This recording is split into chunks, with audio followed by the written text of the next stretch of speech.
Meet the friend, a customer type that can be the most challenging to sell to.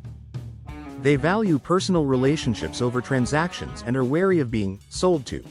The friend will be welcoming, personable, and great in engaging with you in conversation. However, you need to be aware that the friend takes more time on pleasantries than you have to do your pitch. You will end up rushing, or trying to condense what you offer.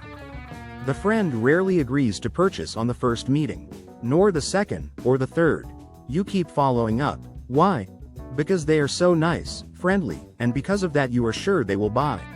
But the friend is not a good decision maker. Something is always getting in the way of them agreeing to go ahead. For example, you call to follow up and the response will be, "Oh, gosh, I am so sorry, I have just not had time to get to your info." There will always be excuses like the dog swallowing the house keys. The vet bills were huge. You will always be told, "Why not give me a call next week, and we can catch up then," and next week you call. You get more friendly excuses like, "It's the boiler broken down," or, "Sorry, but Tabitha's school shoes need replacing." So, you keep following up.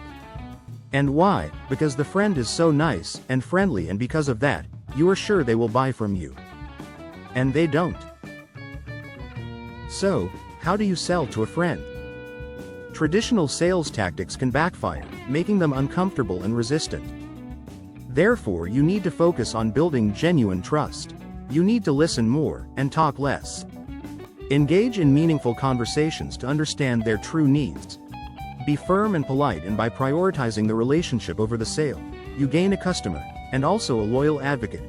For more tips on the different character types you will come across in your selling career, check out the articles at futureyousuccess.com.